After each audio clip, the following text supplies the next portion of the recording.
Welcome to வெஞ்சனம் சமையல். இன்றைக்கி நம்ம பார்க்க போகிற ரெசிபி எக் 65. எக் 65 எப்படி பண்ணலான்னு பார்க்கலாம். வாங்க வீடியோக்குள்ளே போகலாம். நான் 6 முட்டை இந்த மாதிரி பாயில் பண்ணி எடுத்து வச்சுருக்கேன். இதை ரெண்டாக கட் பண்ணி உள்ளே இருக்க கருவெல்லாம் எடுத்துருங்க. கருவை எடுத்துகிட்டு இந்த மாதிரி பொடியாக கட் பண்ணி வச்சுக்கோங்க. கருவை வேஸ்ட்டு பண்ண வேண்டாம்னு நினச்சிங்கன்னா அதோடு சேர்த்தே நீங்கள் கட் பண்ணிக்கலாம். நான் இன்றைக்கி கரு இல்லாமல் தான் செஞ்சுருக்கேன். எல்லாத்தையும் நல்லா இந்த மாதிரி ஃபைனாக சாப் பண்ணி வச்சுக்கோங்க. இப்போ இதை ஒரு பவுலுக்கு மாற்றிக்கலாம்.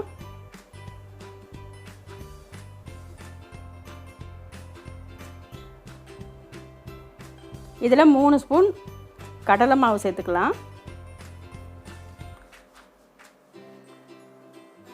1/2 ஸ்பூன் மிளகுத்தூள், 1 ஸ்பூன் தனி மிளகாய் தூள், 1/2 ஸ்பூன் உப்பு, 1 ஸ்பூன் இஞ்சி பூண்டு பேஸ்ட், 1/2 ஸ்பூன் கரம் மசாலா.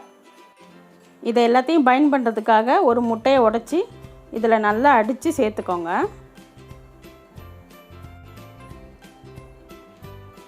முட்டையை இதில் சேர்த்தாச்சு. இதை எல்லாத்தையும் ஒரு தடவை நல்லா கலந்து விட்டுக்கோங்க. எண்ணெயில் போட்டு பொரித்து எடுக்கிறதுக்கு ஏற்ற மாதிரி இருக்கணும். இப்போ அடுப்பத்தை வச்சு எண்ணெய் காய வச்சுருக்கேன். இதில் பக்கோடா போடுற மாதிரி ஒவ்வொரு உருண்டைகளை எடுத்து போட்டுக்கோங்க. போட்டு 1 நிமிஷம் திருப்பி விடாதீங்க. கொஞ்ச நேரம் கழித்து திருப்பி விடலாம். 2 பக்கமும் இந்த மாதிரி நல்லா திருப்பி விட்டு வேக விடுங்க. நல்ல ஒரு கோல்டன் கலர் வந்ததுக்கப்புறம் வடிகட்டி எடுத்துக்கலாம்.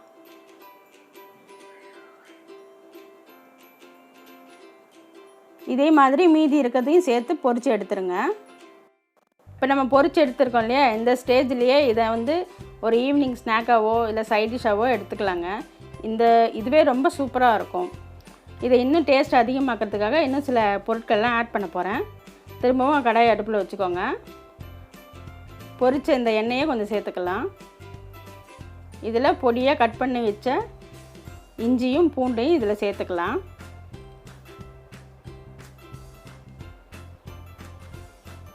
இதை 1 நிமிஷம் நல்லா வதக்கிக்கோங்க. இதில் 2 பச்சை மிளகாயை கட் பண்ணி சேர்த்துருக்கேன். இதையும் கொஞ்சம் நல்லா வதக்கிக்கலாம். இப்போது இதில் 1/2 ஸ்பூன் ரெட் சில்லி பேஸ்ட்டு,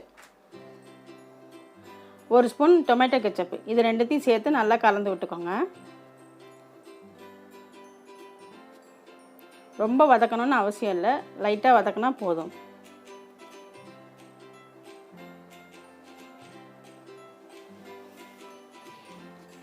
இதில் கொஞ்சமாக கொத்தமல்லி, கொஞ்சம் கருவேப்பிலை, இது ரெண்டுத்தையும் சேர்த்துக்கலாம். இதையும் லைட்டாக வதக்கிடுங்க.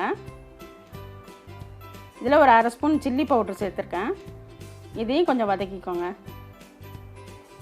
இப்போ ஒரு திக்கான பேஸ்ட் மாதிரி இருக்குது. கொஞ்சமாக இதில் தண்ணி சேர்த்துக்கலாம். இதையும் நல்லா கலந்து விட்டுக்கோங்க. இப்போ பொரித்து வச்சுருக்க பால்ஸ் எல்லாம் சேர்த்துக்கலாம்.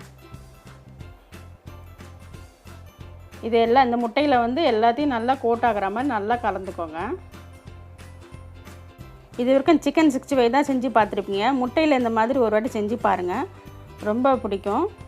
செஞ்சு பார்த்துட்டு கமெண்ட்டில் சொல்லுங்கள். ரொம்ப டேஸ்டியான எக் 65 ரெடி. இந்த ரெசிபி உங்களுக்கு பிடிச்சிருந்ததுன்னா லைக் பண்ணுங்கள், ஷேர் பண்ணுங்கள், கமெண்ட் பண்ணுங்கள் அண்ட் சப்ஸ்கிரைப் பண்ணுங்கள். கூடவே பெல் பட்டனையும் அழுத்துங்க. தேங்க்யூ.